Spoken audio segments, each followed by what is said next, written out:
Hello! Welcome to the Meridian Fall D&D campaign. We are still waiting on one person, but that's okay. I will allow everyone else to introduce themselves, and then we'll go over the recap. First off is May. Mm, um, hey, yeah, it's Ezekiel. I play as Magdalene Odell, a young 30-something elven girl who looks like she's like 12. Wizard. Sweet. Next up is Fjorn. This is Emberk. I play Fjorn Ledbrock, the Barbarian. Awesome. And returning after a little bit of a hiatus, we have Oris. Hello, Stop Shulking here. Good to know that 30s is still young. Doesn't feel like it some days. Yeah, I've been away for a couple of weeks, so there's people who might not have a clue who this guy is. So yeah, well, Hopefully. I play Oris, a monk who's Yeah. I play Oris, a monk who's been away for a couple weeks in world. He'll have a story to tell, I guess, shortly, and he's feeling a little different. So Yeah, I got a little bit of a respec. Just a tiny tweak. yeah, nothing significant. I guess a couple of stat points in a few different directions. A few stat points in a little different Is directions. the overall change, if I'm not mistaken, the overall change is your charisma modifier went down one and your dex and con went up one? Or your wisdom and con? I think wisdom stayed the same. Oh, okay. I ended up losing an int and a charisma and gaining, I think, a con and a dex. Okay. Or maybe two con and a dex or something And like that. it was just based on how you would be able to build your character from the start anyways. It's not like you were given anything additional. It was just, hey, let's say Exactly. I built a legal character back at level 1. So this is episode 16, so what is that? 4 months ago when we started? Jeez, it's been a while. Yeah, it was in the summer, so Yeah. nice and summery warm. Some time ago. Okay, so... Oh, sorry. Hmm? Oh, I thought you had something to say. No, it's okay. Oh no, I just said one word.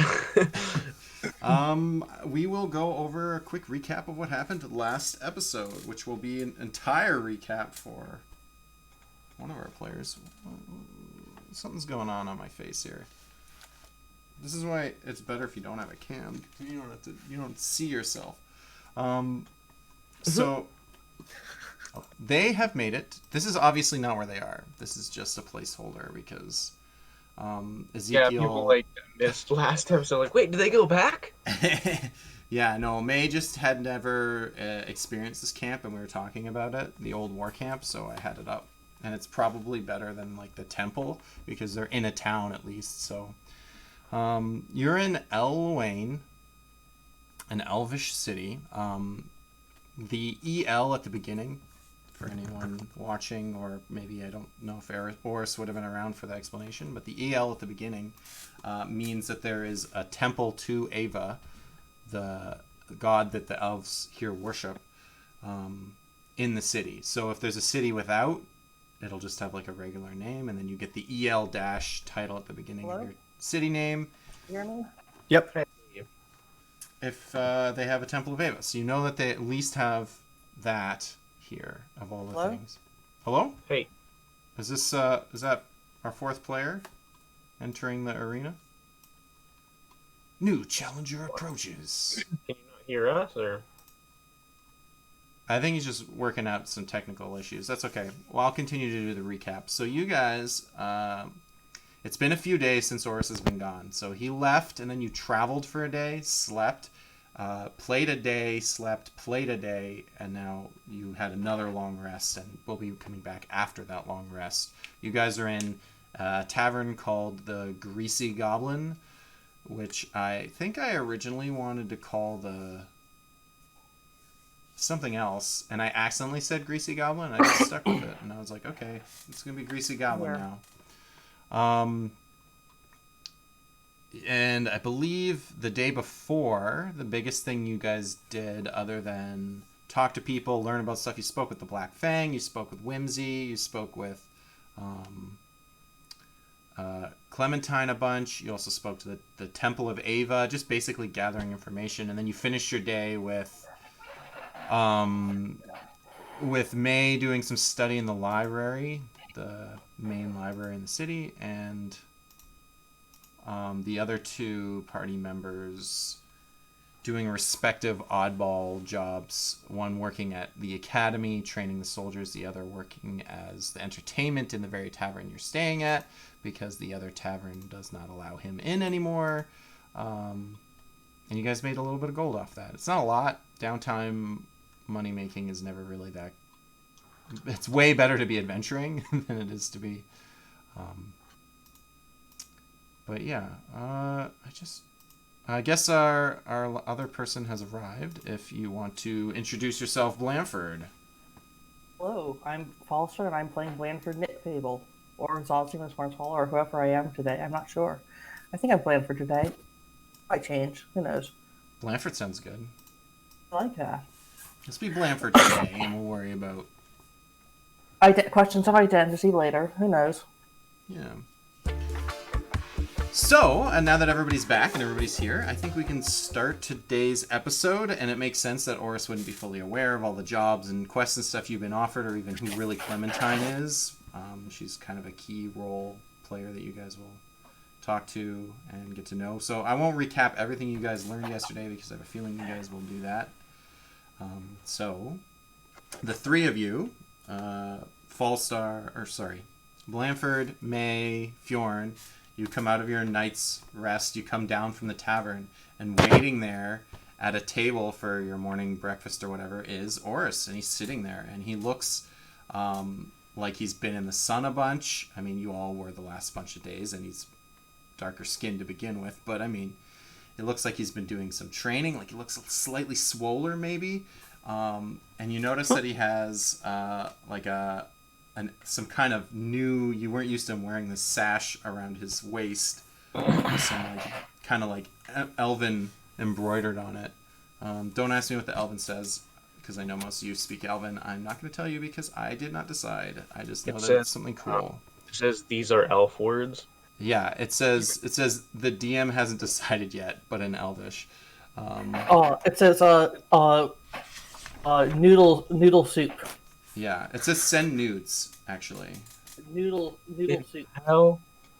So yeah, you guys come down and you can meet at the table, and there's Oris waiting for you guys, and you guys are all happy to see each other. And you guys sit down and you can start talking. Hello, friends. So you were here after all. It's good to see you. You too. You've been gone for a bit. Yes. Sorry for the abrupt absence. Those days of travel were quite a lesson to me that I needed to further my studies and change my mindsets about certain things. Black Fang gave me some advice that I chose to follow. I feel very refreshed. Yeah, I can tell you have about as much charisma as he does now. Sorry. Damn. I just could not say But that's awesome that you're back. We kind of have a lot of stuff we're dealing with right now, and it's good that we don't have to worry about going forward without you. What avails you? Oh my gosh, a lot of stuff. So we are still what was the word? Mange whelps? Mange whelps, yes, that's the title. Yeah, they're still not really cool with us at all for basically no reason. Well, just shakes his head. Yeah, so we were trying to tell some of the leadership and the guard about the humans coming and attacking, and also we got word from Whimsy that they're on the move, like the front of the army, whatever you call it. They're on the move, so they're coming north. So we wanted to tell the city so they can put their guard up because we don't really know how else to help them, but they aren't listening to us because we're marked or whatever by their god is Ava or something like that. So we can either.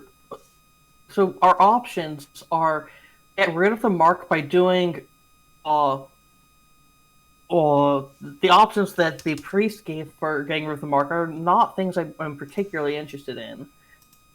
Or there's apparently another path that the priest told this lovely lady named Clementine, but didn't tell us because apparently that's.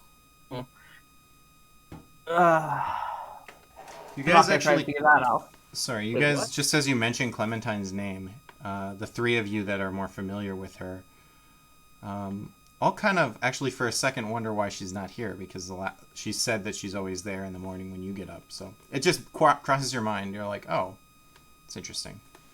But keep going. And then so we can either try and get rid of this mark by doing whatever Clementine says, and if she's telling the truth, that will get rid of it and we can fix the issue. And then we can tell them and they can deal with their problem. Or we can just get out of town and that's an option. Or we can just not deal with this problem, which is always an option. I'm kind of I kind of have this lovely idea of convincing people to help us without payment so that we can spread it around. The mange. You theoretically, if you got a bunch of people to help you that weren't aware that you're a mange whelp, they may yes, I become have mange this whelps as wonderful well, idea. like Clementine. I have this wonderful idea of just getting people to help us of the kindness of their hearts and just spreading it around, and because this society is an absolute mess. Wait, why would we do that? Well, I mean, I guess we can try to like teach them a lesson later. I don't know if that's necessarily the best way to deal with it now. Think of that family. Remember The thing is, it's not driven by the people, right? It's by the god they worship. So you're punishing the people. Yeah. You're Yes. for like something that's entirely not their fault. Yes. Okay. I'm aware of I as a player am aware of this. Yeah, I mean, to be fair, Blanford doesn't suffer elves much anyway, so I guess it is within his character too. Anyway, It's like But I mean, considering some of your companions are elves, they might be less I comfortable. don't think that that's just. I just don't think that that's that's useful. It's also kind of mean spirited, to be totally honest. well, it's like this. You have the option of you have these. Remember that the story you told us last night about the how the gray disease is transmitted by people having compassion on each other. That's true. At least that's Yeah, what May learned in her book. Although nobody Right. knows that, so no one's doing that on purpose. And the parents took a long time. It took 2 weeks for it to be spread from husband to wife, from spouse to spouse, and the child has not caught it yet. That tells me that this is a deeply, deeply flawed society where parents and children, where husband and wife and parents and children are so Well, one thing distant from each other. from reading is that not all books tell the truth, just like not all people tell the truth. And not all books know the whole story, just like not all people know the whole story. When it's written down, it's true. That's one thing that all bards learn.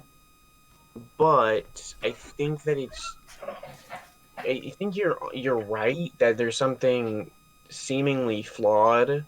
I think that it has more to do. Well, it might have more to do with Sorry, I lost my train of thought. That's okay. That's okay. This is where Oris is like, can we talk about like quests and like things that's going on? Well, Let's yeah. say. Oris is wondering like if they've had any ideas on how to like other ideas, Yes. how to so convince the townspeople that they're. I think about that to be we attacked. should try to just do that. Just try to make sure that people are listening to us. And I think the best way to do it is to work at the moment within their society and their rules. It's not like we have to go murder someone or do something we find morally repulsive in order to do that. All we need to do is show and prove our worth. Um, so there's a couple of quests. I mean, we can just go through them really quick. I won't explain. We've got the one with the noble. One basically going into the Shadowfell for maybe just a few hours. It's kind of, I don't even know what they need in the Shadowfell, but it's like a protective sort of detail. The other would be to go and check out this really interesting sounding, but very mysterious Crackle Forge. It's this giant force dome or something that. How old is it? Do you? Or do we not know? You heard about it. You're not sure about. I wasn't how sure old it was. You could ask Clementine when she. if Okay, she's it's ever like back. old. I don't know. It's old enough that they used to have a road, and then it like appeared on top of the road, and they basically built another road around it. Uh, Yes. Yeah.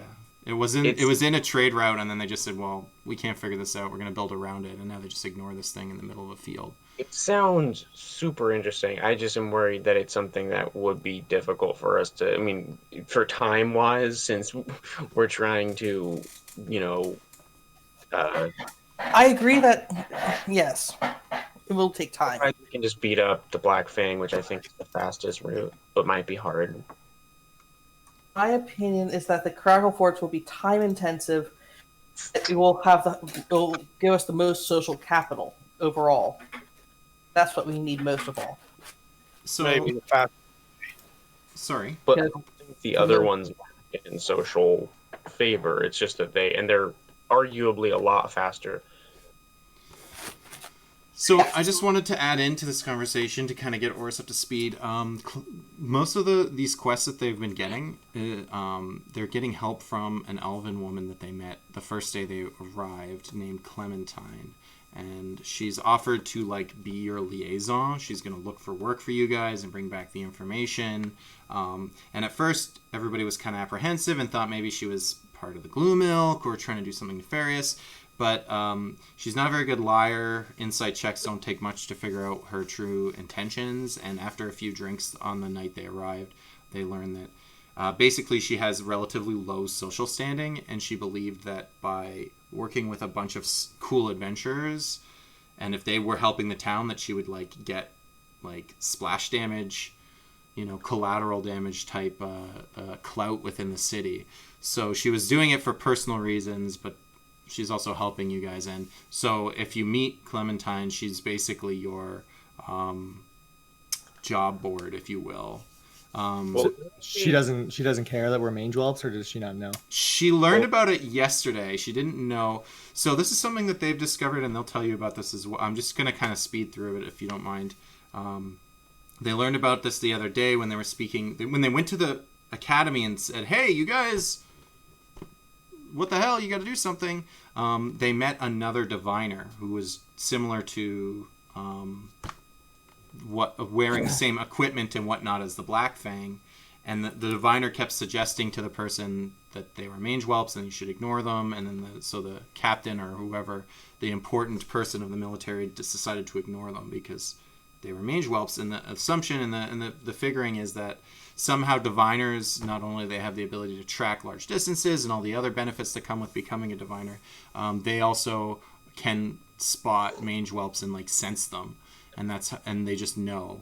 But the average person doesn't appear to have the ability to just know if Ava does or doesn't like you. So yeah, when they went back and told Clementine, she freaked out and she had to go to the temple to see if she was herself a mange whelp, because the rules are you're not supposed to help. You're not supposed to help them, or the mage whelp status moves on to you, which explains why May and Rim have also been grouped into that title, but the Black Fang is outside of it, and why he was charging you money for things, because if you charge for the services, then it doesn't spread. And when they went to the temple and asked them about it, as soon as the temple priests realized they were mage whelps, every time they asked for information, they would require a silver coin, mostly as a sign of appeasing their god more than actual tithe. But they would accept the coins, and then the mage whelp status wouldn't spread. Yeah, that's basically for people to help us but not gain the mage whelp kind of status or whatever, is that we have to pay them. You can't do it for free, which is what a group of adventurers does, right? Is they work together for free. Which is the problem with Clementine now, because she basically was too nice to make sure that she gets some of the money whenever we complete quests in order for her to not have the mage whelp status. Yeah, because she's not going to be able to fight a diviner and win to remove her mage whelp status like the Black Fang was suggesting to you guys. Her way of being cleansed involves you guys, all being cleansed, and then she has to. You guys have to then pay her almost like back taxes to reverse the effects. It's kind of this weird basically the Ava religion just sucks and is full of unnecessary. Well, it seems overly neutralized or something. Yeah, it's I mean, we don't know. I mean, it could be nefarious, but it seems like some kind of, if we're just going to put it simply, lawful neutral, where it just has these laws and there's no way of getting around it. Really, you just have to kind of fall in line. And that's something I do think would be great for us to change maybe in the future. But right now, it feels like we should just go with their stuff until we can figure out a way to show them the error of their ways. Or kill their god. Yes. Ignore the Masgate, kill Ava. That's a much longer, loftier goal. I think Fjorn was trying to say something. I think we were talking about fighting Black Fang, and I think he didn't get a chance to speak. So I'm trying. I was just going to say, I think even though the Forge seems to take longer, it lifts our social status up faster. It may be faster in the long run to do that one. To do the quests? Yeah. We don't really know how much social status is the thing, is all. Because if we do the other quests with the noble, it's not we don't have the numbers, or it's something where it's going to be oh, this one is 50 points of social status and this one's only 20 points of social status, so it's better to do it. I mean, again, I don't know. I just think it might take How is the DM deciding? I don't know. I mean, I know, but I mean... Oh, yeah, and that's what I mean. Yeah, you guys are unaware of... There's no way for us to know which one is the actual best. Again, also, it just seems like a...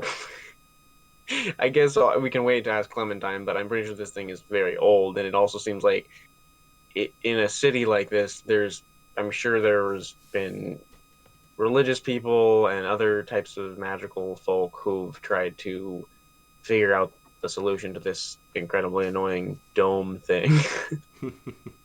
maybe, but maybe not. Maybe they've all been of kind of old elven mindset where they just find another solution or something, or maybe they haven't had any. Maybe it needs human involvement or just ways of thinking. So yeah. That's an Oris thought, we'll say. No, it's fine. It's just if everyone else wants to go do that, it's not like May is going to be no, but she just thinks it's utterly ridiculous to choose that one over the others.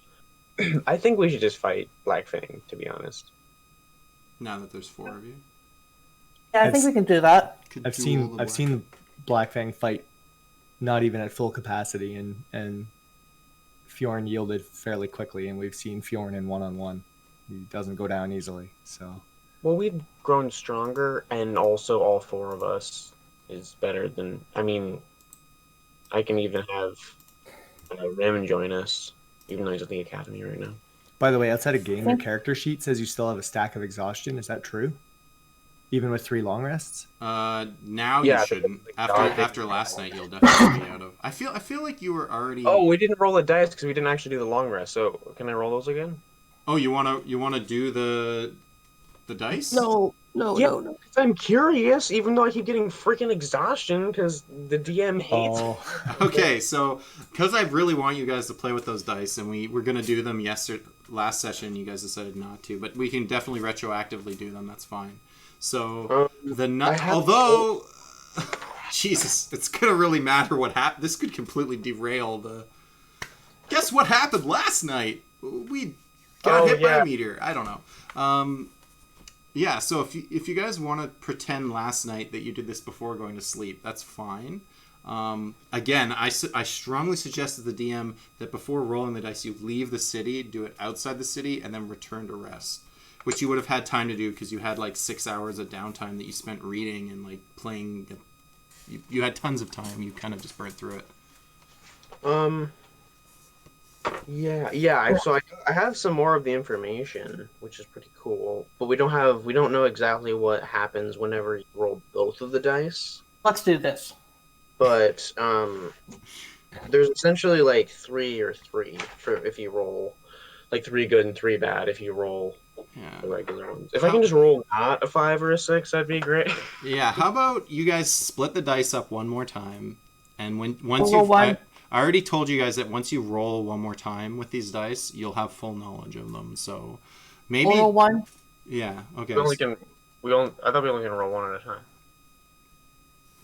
No, you can roll them both together and have a more powerful effect. And I'm saying, do the one dice each that you know the outcomes of, and then you'll know the full power of the dice, and then you can make decisions on when you should roll the pair of them. Roll them.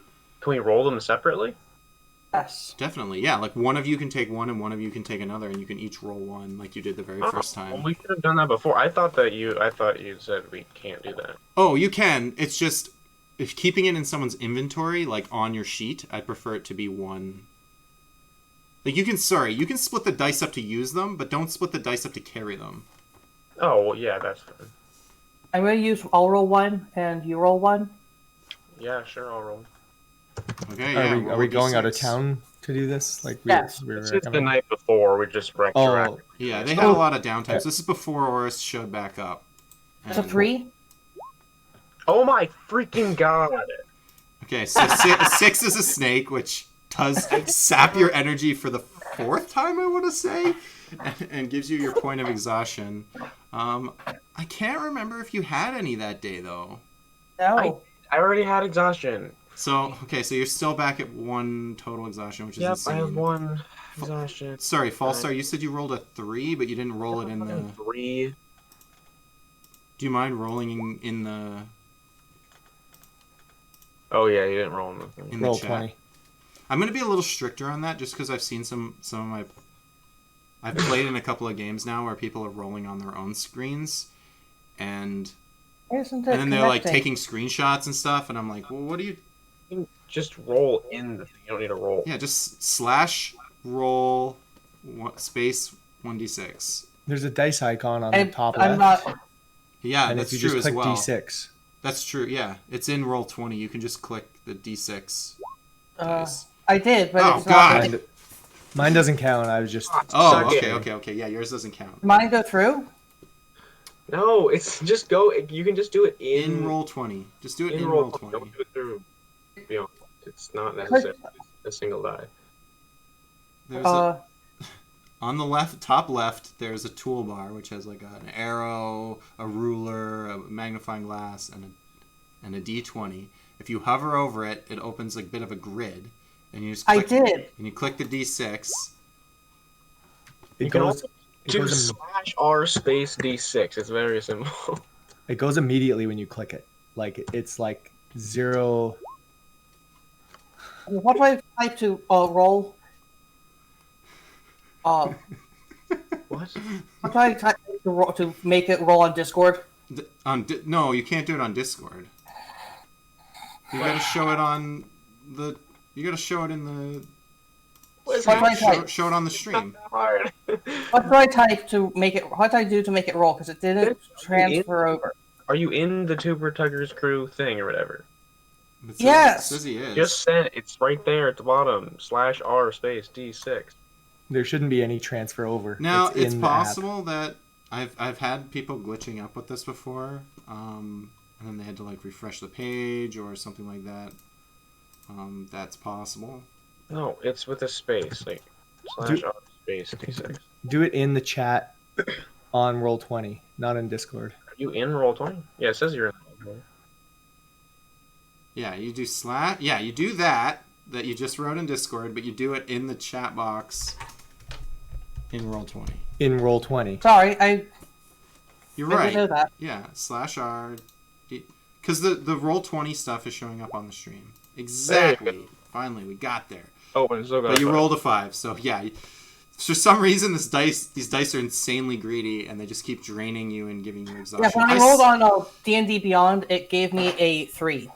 Yeah, so I'm gonna enforce the like dice have to be rolled on the table rule, because like, for example, in anybody watching this who's played D&D in real life might know of this little trick that sometimes people use, is they'll roll dice and it'll fall off the table, and if it's a bad roll, they'll pick it up, and if it's a good roll, they'll get everyone's attention and say, hey, look, it's a 20. And by doing that, you're essentially giving yourself false advantage all the time. And I'm not saying that that's your intention when you roll off screen. I'm definitely not saying you're a cheater. I'm just saying I'm going to enforce the rule from now on that if it's not visible to the chat, to the stream, I mean, that it's not going to count. And I bet, we'll see. I understand. Good because there are people, not because any of us are doing it. But if somebody ever it's nice for people to see the rolls and everything, and I mean, I absolutely understand. I'm just kind of I know they don't see my rolls, which maybe you guys have a problem with when I just roll and say you get critically hit by monsters. Yeah, sometimes. Well, I've been tempted to put like a camera for my dice, but I really like that. I do actually like that they're. It's fun because sometimes I roll dice and I don't actually use the roll, but I don't want you to know when those are. Yeah, that's the point of being the DM behind the screen. So I mean, it's fun because sometimes you can go, okay, guys, I'm gonna roll right in front of you. You can see what this roll is, and that way you can't fudge it, kind of a thing. But otherwise, it's DM's prerogative. If there's something like really, really important, and you guys are like, if there's a roll coming up and you guys are like, whoa, this one matters, like this is life or death, can you roll this one in the thing? I'll probably do it. But for general rolls, I'm gonna if keep we're it at down. 3 hit points and a cloud giant is about to punch at us, you're gonna roll the 2 hit in front of us. So if you guys really, really want, and it's really crucial, feel free to ask me, and I'll probably do it like once or twice for each of you during a stream if it's a big deal, because I know that sometimes it is a big deal, but I mean, sometimes when you guys, let's say when you guys go for camp, right, and I roll the dice, some of the time it's just so you don't know that nothing was going to happen, right? Your characters don't know that the DM didn't plan anything. So I roll regardless, and sometimes that roll means something and sometimes it doesn't. Sometimes in my head I just say, quick, if it's a 1 to 5, I'm going to do something, and then I roll it, and then it's not. That kind of thing. So if I was showing you those rolls, it would mean nothing to you. Right. Okay, so... Or like when a monster decides who to fight, I roll dice some of the time just to decide in my head. And you guys don't need to see that, so... Anyways, all this meta talk aside... I'm just kidding. The dice exhausted you both, but then you had a long rest, so we just ignored the rolls. But now you have full knowledge, so you were gaining something of the dice. Feel free to look at them. They're called Heckram's Dodgy Dice, and you can look. They're homebrewed, so you can add them to your inventory or just look at them to know what the roll chances are for the single dice and what the roll chances are for the double dice. I remember someone may have like spoiled it for themselves and was telling me that the one roll was very likely, and I argued that it wasn't, but then I went and redid the odds, and I realized one of the rolls is like 20 out of 36 chance, I think, because I didn't actually math it out. I just was like, this sounds cool. I'm going to keep it the way it is, but yeah, there's some danger with rolling 2 dice. And you guys will see that immediately as you... It's not danger if you use it correctly. It's true. It's true. What the hell are these dice? What? It's not danger if you use it correctly. If you're trying to make an escape, roll it and book it. So, for anybody curious from the stream, I'm just going to go over it really quick so that we can... also, Hecarim is potentially... could come into play in the campaign as well. The name is something you might want to keep track of mentally. Jeez, where is this? How do I find this item? Oh, right, I go to my... Forgot how to do that. Forgot how to check my own homebrews. Okay. Jeez Louise. So, Hecarim's dodgy dice. There's a snake.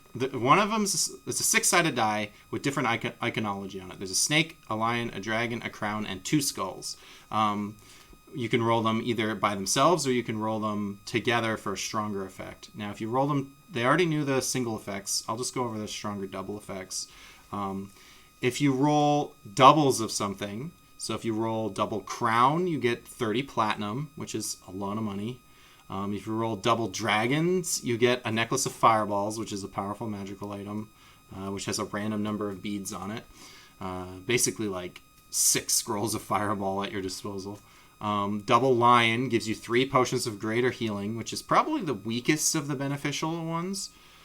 Still good, though. It is still good, because greater healing potions are a lot. I don't even think you guys have any greater healing potions, so it can definitely save your butt if you roll that. Double snake will do a whole bunch of poison damage to you and leave you poisoned for 24 hours.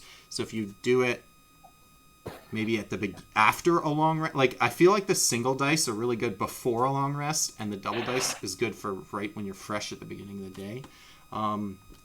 But yeah, so if you take the snake damage, double snake is a ton of damage. Now, if you roll double skulls, which is more likely because 2 of the sides are skulls on each dice, it actually produces a second set of the Hecarim's dodgy dice, and they will multiply. So if you keep rolling double dice, potentially you could have like a whole bunch of these dice. And I'll tell you, if you guys ever collect enough of these at once, something will happen. But I'm not going to tell you what that is. Then if you roll a skull plus anything else, so skull plus wild card, which is a relatively high chance of happening because there are 2 skulls, you get a point of exhaustion. It drains the life out of you, which is what's been happening all the time. And lastly, any other oddball combination, which I realize after is more than 50% of the time, it will summon 2 spectators, which are like baby beholders, that will immediately attack, which is, very dangerous. And when you rolled them in the inn, I was like, dear God, if that happens, I do not have... That would be awesome. What are you talking about? It would have been something. I wasn't prepared for it. There wasn't a lot of time left in that session. Well, I mean, it's possible that I would have been able to not been blamed for it. So then that way we would have we saved you guys from a bunch of spectators. Boom. Maybe, favorite. yeah. I mean, there's potential for you to use that in some kind of fun way. Keep in mind that battling things will give you guys, milestone experience. So, like, if you end up fighting a bunch of spectators... It's not like you wasted your time fighting them for a session. It'll still count towards, you becoming stronger and things progressing. It just means this episode you're fighting spectators. That episode you're doing the quests or whatever. And who knows? Maybe I'll give you something when you defeat them. We'll see. Cool. You now know. Right. And so then that was all in the past. Now we're back to the future where you guys are in the morning. And May is still tired with 1 point of exhaustion. And Blanford has rested off his 1 point of exhaustion. So effectively the dice roll was for free. Freaking God. Like, you don't have to use them, but they're there. I know, I just need to not roll a 5 or a 6 though. Well, that's why I want the rolls on the screen, right? So that because I have a higher chance of not every single time I've rolled. Yeah. It's like a 2 out of 6 chance, and you've done it 4 times in a row, or it's 3 like times plus the double dice. Over and over again, and it still sucks. Yeah. All right. Would you like to give them to me since I have better rolling luck than you do? You've still been rolling. What? No, that's why I gave you the ring, because I was holding onto the dice. Someone have rolled to give me gold, the- though, at one point. I'm pretty sure you guys have rolled gold once. Or something. Yeah, No. you guys got something positive out of it one time, I feel like. Maybe. But I Oh. don't know. It's been pretty unlucky, and that's just what happens when you give people a deck of many things or a I bunch mean, of dice. even the freaking poison, I don't care. I just don't want to have exhaustion constantly. Yeah, exactly. Because you're about to sleep, so you don't care if you just took a bunch of poison damage. You just sleep it off, right? So, Yeah, it's the same as exhaustion. Yeah. Okay, so Anyways, we're back in the morning. You guys are all sitting down to have breakfast, and then the DM is going to have something happen because you guys have had enough RP time, I think. So as you guys are, reminiscing, I should say, with Horus, and all you guys are finally a team and a party again. Oh, I'm so excited for you guys. The doors open to the tavern. You just want a magic item. You got some magic that's what I'm items. saying. Also, I'm like, if somebody wants to take the dice, then I want like the ring or something. I don't know something to use. Yeah, well, you got the orb, right? Don't. You know what? The You're what? not allowed to complain about not having magical items if you're refusing to do the quests that have magical items as the rewards. No, I'm not. I'm not complaining. It's all. I know. I'm mean, just I get kidding. I'm just kidding. The chat, people are like, May's gambling. Like, well, he wanted the ring, so she kept the dice. No, it was between the orb and the ring. The orb? Yeah, the pearl of power. Oh yeah, I forgot I have that too. But it's not as fun. It's just like The useful. dice are really fun, but they're no What's decanter of water because you can waterboard people. Anyways, while you guys are all sitting there chatting, reminiscing, in walks through the front door Clementine, who is a plain-looking elf for Oris. She's like, sometimes I describe elves as being, attractive, or she's very plain Jane. That might attribute possibly to her social standing as well. You're not quite sure. But she comes in with two, warriors, we'll say, come in as well. They're relatively large characters. One is a man and one is a woman, and they come in with her. She says hi. She seems happy as soon as she sees you guys. Hey! And then she notices a fourth, and she's like, oh! And she starts jotting down notes immediately, because she keeps baseball card stats on all of you, so she can better advertise you guys for jobs. So now that she's seeing Oris, she's assuming possibly a member. Oh, let's write it down. She comes to the table and says, hello, good morning, everyone. Oris, give her a coin. Oh. Well, I haven't asked her for help yet. Yes, you're going to though, so pay her so that we don't cause her problems. She Sure. appreciates it. She says, yes, thank you. If you would like 1 silver, I mean, I'm not going to say no to 1 silver, but, I mean, I've already been marked, so it's not terribly important. You have been marked? She's already considered a mange whelp, so you can't do any more damage, is what she's saying. So there's no I'm not entirely understanding this, so I'm just assuming. No, that you guys don't entirely understand it, so that's why it's up so to I'm you just, guys.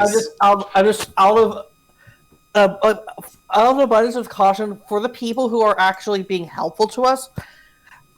I'm taking precautions. For people who I don't care about, who cares?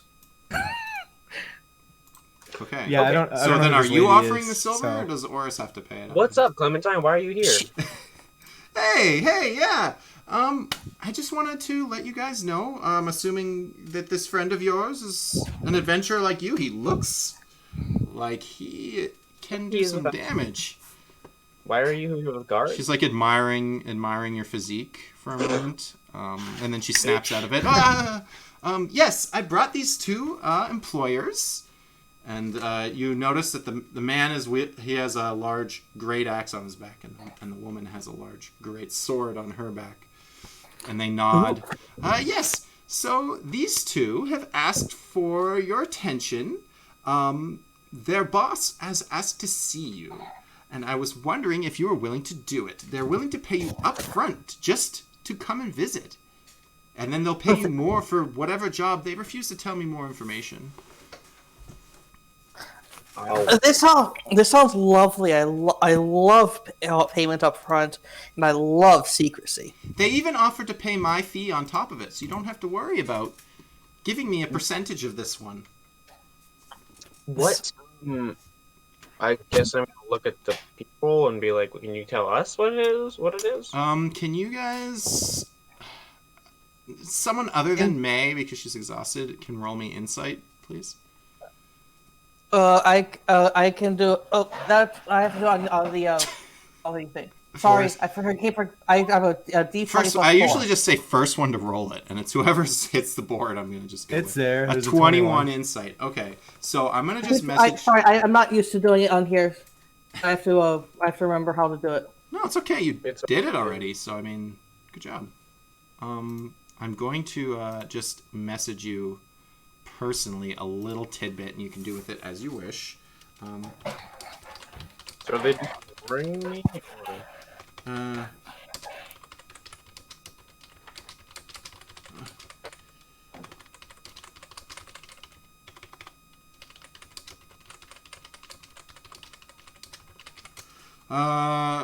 Okay, so the two soldiers. It's also notable, as you guys all like do pay attention to them now, that they are human. These are the first non-elves that you've seen outside or inside El Luane or El Luiane, however we're spelling / pronouncing it now. Yes, but otherwise they don't seem grumpy or mad or anything.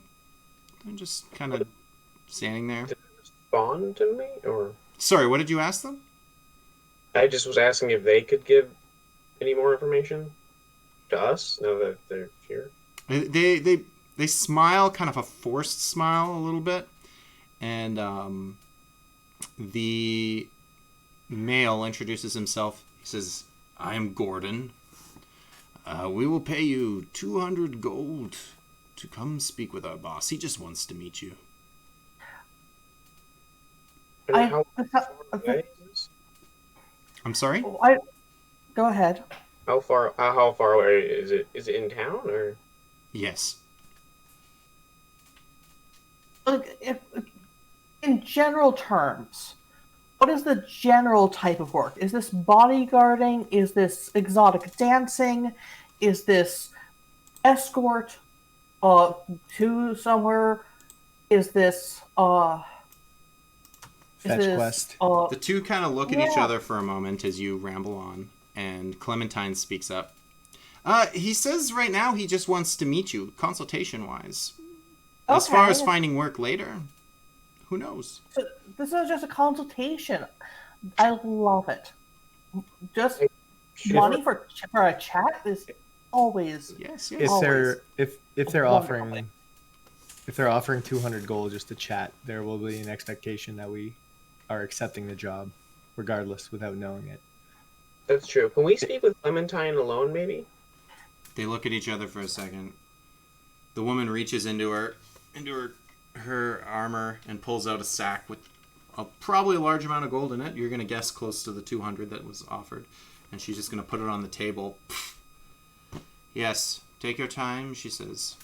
And the two of them step back to the door. They stay in the building and keep watching you guys.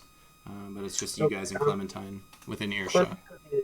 So do you know, like, anything about this person? Like, are they, like, a criminal or anything? Or what? Like, I don't know. We don't know anything about that. Criminal? The only one I've seen bothering the guard has been this one here, points at Blanford. The question I have, not about crime, is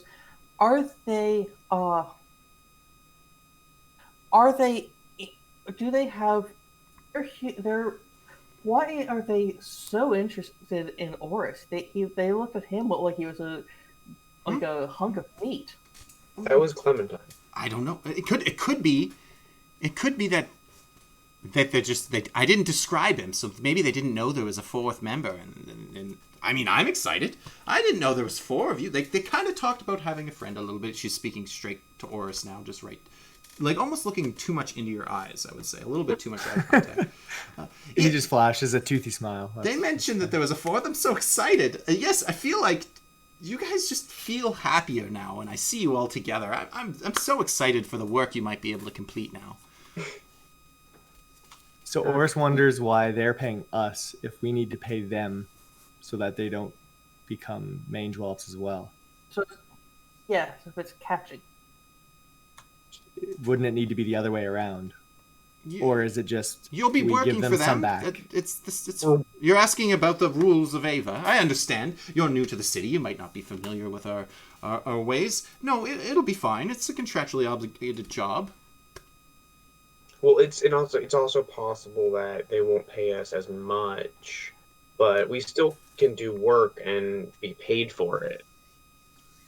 I'll speak with the temple and find out exactly that. And you guys don't need to worry about that. That's what Clementine is here for.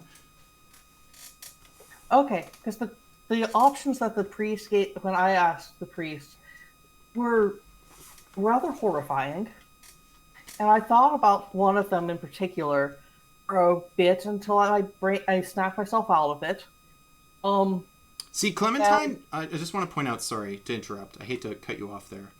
I just wanted to mention Clementine, as far as I know, has no knowledge of the Black Fang. I don't believe you guys told her anything about the Black Fang. So right. she like, doesn't... I'm aware, I suspect that. I'm talking about the kill yourself option. Well, see, I just want to explain why she offers the alternate route. She doesn't realize that you can go and fight a diviner. She just knows. That's why she's suggesting working off the Mange Whelp title, because she doesn't know that you have a secret in with the Black Fang or anything like that. Or killing yourself. Yeah. So I'm just letting you know that, because you're going to ask about this, and she's going to talk back. Oh yes, there are definitely some interesting. I don't really get into that. Yeah, there's some options that were presented when I asked. I didn't intend to go over your head or behind your back. I just believe in double checking everything for myself. Sometimes it takes a few priests before you get the information you really need. I absolutely understand. Ask what do you know about diviners? Like their abilities and things like that? Diviners, yes. They're the ones that fight the Mazgate, right? Yes, well, they're also the ones that, are able to spot mange whelps, and apparently by defeating one, you have to, you can not be a mange whelp anymore and things like that. I was just curious what their... She kind of wrinkles her nose a little. Defeat a divine... I've never heard of this. Well, we have. I just mean, what I know. We've seen one in the city. I don't know if there's a lot here. I don't know if you know much about them, but I'm curious what you know. I can look for you. I can get that information for you. I don't know offhand. Okay. We heard this as an option, and we just thought that it was. You're going to challenge a diviner to martial we thought combat? We thought it was a radical option. And we just wanted to know if it's as radical and possibly if it was foolish, or if it was within our abilities. If their abilities are above ours, or if they're within our plausible limits. She's in there checking her notes about you guys. I guess I've never really seen the extent of your abilities. Although we do have celebrations every 4 years where we praise Ava, and there's a large parade, and during that week's time, some of the diviners come out and show their abilities. I've seen them spar before. It is a fantastical feat, I tell you. Is that next week? It's not soon, no. I'm just kidding. That's like a really trope. Like, you find out it's something important on the full moon, and that's tomorrow. Like, oh, okay. It happens every 4 years, starting next day. It's like the Olympics, but I don't know what those are, so the DM is talking through me. That's what's interesting. I guess yeah. So do they all have similar abilities? They appear. I mean, I haven't seen all diviners ever. Don't ask me too Well, much about them. But I've seen a spar between them before. I don't know if they chose the weapons they did out of respect for the parade or the event, or it's possible that there are other diviners. I'm not sure. I don't ask for military secrets, but I can try to find out for you. Okay, guys. So what are we gonna do? We're gonna go with these people. Why are they humans, by the way? Oh, did they not? I guess they didn't mention. They're from the Eastern lands, they say. Which is a news to you guys because you don't actually know anything about the eastern part of the continent that's above Ironfell. They're humans in the northeastern part of the Galdania.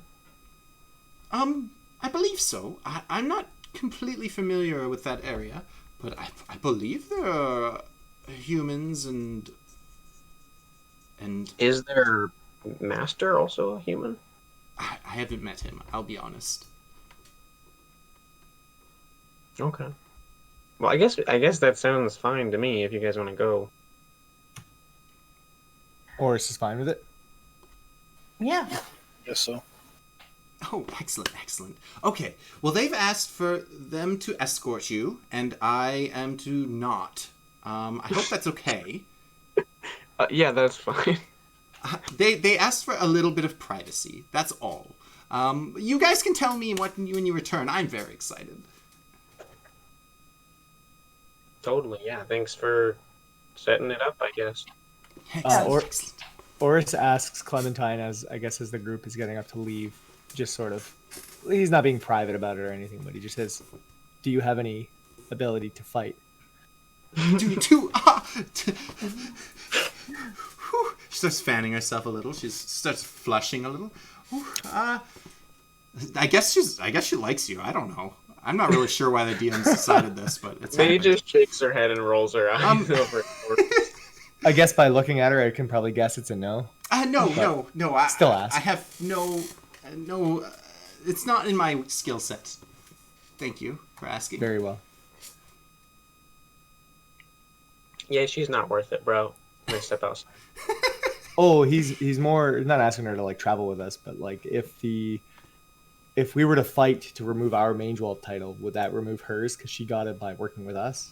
Like, Yeah. we just screw this random we lady would over, have and to- then It's really unlikely because of Not her like- inability we to would have any martial prowess. No, Keep in we would mind have- also, just sorry, I keep interrupting you. I'll let you speak in 1 second. Also keep in mind, and I'm sure I'm reminding you of stuff you already know, but I just want to keep it fresh in also Oris's mind. Clearing your Mage Whelp status, the ways that have been suggested through the temple and whatnot, is just going to make you essentially neutral. Whereas the Black Fang has told you that defeating him in martial combat not only will remove your Mage Whelp status, that there is another title that brings honor to you and puts you in the positive side, if you will, that he will then award you for defeating him. So it's like an even higher, greater honor, and no, a common person is not offered that level of. It has to do with the fact that the Black Fang knows you and respects you guys to some level, is offering you this. so she would still be stuck as a Mage Wolf. Well, the way it works, and she explained this to the other guys before, is that if you guys clear your names, and then there's a fee attached, basically back paying her what she should have originally asked you for when she gave help originally, then she will be cleared as well. Cool. So, Cool. so basically, you can clear yourselves, and then you can just say, "I like money. Too bad, Clementine," or you can give her a little, and then she'll be fine as well. It matters if you care about the NPC or not. Well, we can still wait. Does that mean if we fight him and we do a quest afterwards, it won't help her? Yeah, doing quests afterwards because she takes a portion of the. Okay, right. Like, she takes a fee. So if you guys don't want to just like pay her outright, you can just do a bunch of quests, and she'll eventually collect enough tithings for enough, finder's fee from you guys that also pays off the situation. I mean, if you guys just decide to leave her, like just say, "No, we're peace, guys." She can always do the 10 years in the Temple of Ava to clear her name as well. So I mean,